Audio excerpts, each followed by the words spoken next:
Separate your mind and body. हमारे दुखों का कारण हमारा दिमाग होता है। कई बार दिमाग अतीत में हुई बुरी घटनाओं के बारे में सोचने लगता है। इससे हम दुखी हो जाते हैं और इसका खामियाजा हमारी शरीर को भी भुगतना पड़ता है, क्योंकि दिमाग जब दुखी होता है तो हमारी एड्रेनल ग्रंथि कुछ स्ट्रेस हार्मोन छोड़ती है, जिनका नाम कोर्टिसोल और एड्रेनालाइन होता है। इन हार्मोन्स की वजह से हमारी धड़कन बढ़ जाती है, सांस तेज हो जाती है, मुंह सूखने लगता है और हमें स्ट्रेस हो जाता है। स्ट्रेस जब लंबे समय तक चलता है तो वह डिप्रेशन में बदल जाता है और डिप्रेशन की वजह से इम्यूनिटी कम हो जाती है। इससे हमारे शरीर को तरह तरह की बीमारियां लगने लगती हैं। इसलिए लेखक ने कहा है कि दिमाग को शरीर से अलग करना सीखें, अर्थात ब्रेन के नेगेटिव विचारों को बॉडी तक न पहुंचने दें। इससे हमारे अंदर स्ट्रेस हार्मोन्स नहीं निकलेंगे और बॉडी स्वस्थ रहेगी। गौतम बुद्ध ने मेडिटेशन के जरिए ऐसी स्थिति हासिल कर ली थी। वे अपने दिमाग को कंट्रोल कर लेते थे और उसके बुरे विचारों का प्रभाव बॉडी पर पड़ने ही नहीं देते थे। आगे हम इसके बारे में और पढ़ेंगे। कैसे करें मन और शरीर को अलग? ध्यान करें। ध्यान करने से हम अपने मन को वर्तमान में रखना सीखते हैं। अतीत की बुरी घटनाओं के बारे में सोचना बंद कर देते हैं। योग करें। योग के विभिन्न आसन हमारे शरीर और मन को शांत करने में मदद करते हैं। नकारात्मक विचारों को पहचानें। जब भी आपके मन में कोई नकारात्मक विचार आए तो उसे पहचानें और उसे दूर करने की कोशिश करें। सकारात्मक विचारों को अपनाएं। सकारात्मक विचारों से हमारे मन को शांति मिलती है। इन बातों को ध्यान में रखकर हम अपने मन और शरीर को अलग कर सकते हैं। इससे हम दुखों से मुक्त हो सकते हैं और एक स्वस्थ जीवन जी सकते हैं। मेडिटेशन से मन और शरीर को अलग करना। मेडिटेशन एक ऐसा अभ्यास है जो हमारे मन को शांत करने और एकाग्रता बढ़ाने में मदद करता है। मेडिटेशन करने से हम अपने मन को वर्तमान में रखना सीखते हैं।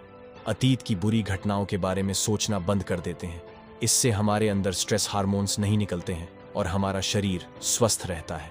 गौतम बुद्ध एक महान ध्यानी थे। उन्होंने ध्यान के जरिए अपने मन को पूरी तरह से नियंत्रित कर लिया था। वे अपने मन के किसी भी विचार को आने या जाने से रोक सकते थे। यही वजह है कि उन्हें बुद्ध कहा जाता था। हम भी मेडिटेशन का अभ्यास करके अपने मन और शरीर को अलग करना सीख सकते हैं। इसके लिए हमें रोजाना कुछ समय ध्यान करना चाहिए। ध्यान करने के लिए कोई विशेष स्थान या समय की आवश्यकता नहीं होती है। आप कहीं भी और किसी भी समय ध्यान कर सकते हैं। Observe your mind. अपने शरीर को दिमाग से अलग करने के बाद आप अपने दिमाग पर ध्यान केंद्रित करें और यह समझें कि आपकी कौन सी सोच आपको दर्द दे रही है। क्या आपको दूसरों से जलन हो रही है? तो ऐसे विचारों से खुद को अलग करें। यह समझें कि संसार की हर चीज नश्वर है। राजाओं के राज भी चले जाएंगे, बड़ी बड़ी फैक्ट्रियां भी यहीं रह जाएंगी। फिर आप दूसरों से क्या ईर्ष्या कर रहे हैं? सबकी उपलब्धियां भी यहीं रह जाएंगी। हर कोई बुढ़ापे और अंततः मौत की तरफ ही तो बढ़ रहा है। यही शाश्वत सत्य है। मौत को हमेशा याद रखें। इससे आप किसी भी चीज से जुड़े नहीं रहेंगे और नकारात्मक विचार भी आपको परेशान नहीं करेंगे। अपने मन का अवलोकन करने के कुछ फायदे। इससे हम अपने नकारात्मक विचारों को पहचान सकते हैं और उन्हें दूर कर सकते हैं। इससे हम अपने मन को शांत और नियंत्रित करना सीख सकते हैं। इससे हम अपने जीवन को अधिक सार्थक और आनंदमय बना सकते हैं। Live in present. कुछ लोग अतीत में ही जीते रहते हैं और कुछ लोग भविष्य में। दोनों ही स्थितियों में आदमी दुखी ही रहता है। कुछ लोग अतीत में मिले असफलताओं का रोना ही रोते रहते हैं। उन्हें समझना चाहिए कि अतीत कभी वापस नहीं आता है और वे कितना भी आंसू बहा लें, किसी को कोई फर्क नहीं पड़ेगा। अगर एक छात्र फेल होने पर रोता रहे तो क्या उसके अंक बढ़ जाएंगे? जब ऐसा नहीं होना है तो दुखी क्यों हुआ जाए? इससे आपके शरीर पर बुरा असर पड़ता है। इसी तरह कुछ लोग भविष्य की चिंता में डूबे हुए हैं। छात्र चिंता में जी रहे हैं कि प्रतियोगी परीक्षा कैसे पास होंगे। नौकरी वाले चिंता में जी रहे हैं कि प्रमोशन कैसे होगी। हर कोई भविष्य की तरफ भाग रहा है, लेकिन इस चक्कर में लोग अपनी मौजूदा जिंदगी ही ठीक से नहीं जी पाते। इसलिए वर्तमान में जीना सीखें। जो कुछ भी आपके पास आज है उसके लिए ब्रह्मांड को धन्यवाद दें। ऐसा करने से आपका दिल खुशी से भर जाएगा और आपको लगेगा कि आपके पास सब कुछ है। छोटी छोटी चीजों में खुशी ढूंढ लें। कभी भी खुद को दूसरे से तुलना ही न करें। अपने झोपड़े में ही ढोलक बजाकर खुशी पैदा की जा सकती है। हो सकता है महल वाला 1000 तनावों में जी रहा हो। वर्तमान में जीने के कुछ फायदे। वर्तमान में जीने से हम अतीत की चिंताओं और भविष्य की आशंकाओं से मुक्त हो जाते हैं। वर्तमान में जीने से हम अपने जीवन को अधिक सार्थक और आनंदमय बना सकते हैं। वर्तमान में जीने से हम अपने आसपास की दुनिया को अधिक ध्यान से देख सकते हैं और उसका आनंद ले सकते हैं। वर्तमान में जीने के लिए कुछ सुझाव। ध्यान करें। ध्यान हमें वर्तमान में रहने में मदद करता है। प्रकृति में समय बिताएं। प्रकृति हमें वर्तमान में रहने की याद दिलाती है। कृतज्ञ रहें। कृतज्ञता वर्तमान में रहने का एक अच्छा तरीका है। छोटी छोटी चीज़ों में खुशी ढूंढें। छोटी छोटी चीज़ों में खुशी ढूंढना हमें वर्तमान में रहने में मदद करता है। Be in alert state. अच्छे दिन आने पर लोग मज़े में डूब जाते हैं और अपनी ज़िंदगी पर ज़्यादा ध्यान नहीं देते, लेकिन ज़िंदगी पल पल बदल सकती है, इसलिए हमेशा सजग रहें। अगर आप कोई क्रिएटिव काम करना चाहते हैं तब तो आपको हमेशा अलर्ट रहना चाहिए, क्योंकि क्रिएटिव विचार अचानक से आते हैं। वे कभी भी कहीं भी आ सकते हैं। हो सकता है आप सब्जी खरीद रहे हो तब आ जाए, या कहीं यात्रा कर रहे हो तब आ सकते हैं। उन्हें उसी समय नोट कर लें, क्योंकि वे जल्दी से गायब भी हो जाते हैं। इसी तरह लाइफ में कोई न कोई नई घटना किसी दिन जरूर होगी, इसलिए यह मानकर निश्चिंत न बैठ जाएं कि मेरी लाइफ में तो सब कुछ अच्छा है। प्रॉब्लम्स के लिए भी रेडी रहें और खुशी के पलों के लिए भी। Feel the energy of universe. कई बार हम बोरिंग काम करते करते थक जाते हैं, लेकिन घर आकर हमें कोई डिस्को क्लब चलने को बोल दे तो हम ऊर्जा से भर जाते हैं। इसका सीधा मतलब है कि हमारे अंदर ऊर्जा का खजाना होता है, बस हमें उसे इस्तेमाल करना नहीं आता। कुछ लोग लगातार 16 घंटे पढ़ने के बाद भी नहीं थकते, या कुछ खिलाड़ी देर तक प्रैक्टिस करने से भी नहीं थकते। वे अनजाने में ही सही अपने अंदर ऊर्जा के खजाने का इस्तेमाल कर रहे होते हैं।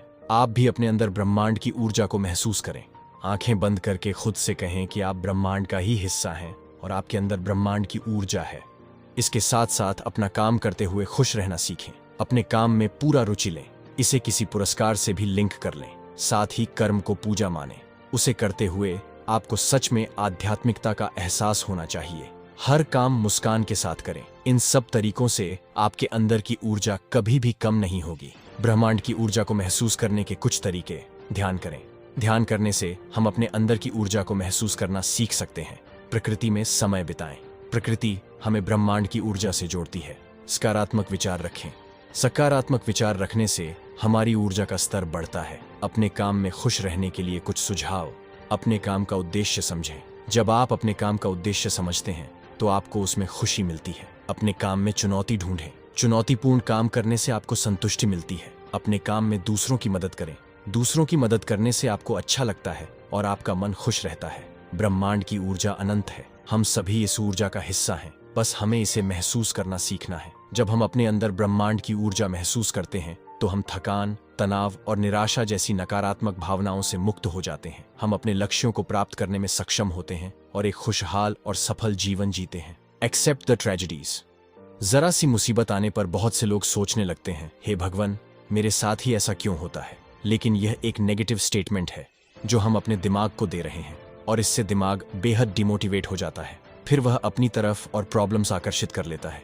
इसलिए नेगेटिव वाक्य न बोलें, क्योंकि ऐसा नहीं है कि आपकी लाइफ में ही प्रॉब्लम है। सबको कोई ना कोई प्रॉब्लम होती ही है। इसलिए ऐसा माइंडसेट बना लें कि डेली कुछ प्रॉब्लम्स तो आएंगी ही, लेकिन आप उन्हें सुलझाते जाइए और जीवन का मजा उठाते जाइए। जितना आप सॉल्व कर सकते हैं उतना ही कीजिए, लेकिन ऐसा बिना परेशान हुए करें। दूसरों की हेल्प ले सकते हैं, लेकिन इसके लिए हमेशा पहले से ही दूसरों की हेल्प भी करते रहिए, क्योंकि हेल्प वापस आती है। कोई ट्रेजेडी होने पर अत्यधिक दुखी न हो जाए, बल्कि उसे विधि का विधान जानकर एक्सेप्ट करें। खुद को संभाल कर फिर से आगे बढ़ने की कोशिश करें। यही जिंदगी जीने का तरीका है। आपको ये बुक समरी कैसी लगी हमें कमेंट करके जरूर बताइए, और ऐसी बुक समरी की वीडियो देखने के लिए हमारी चैनल को सब्सक्राइब करें। Thank you. बाय।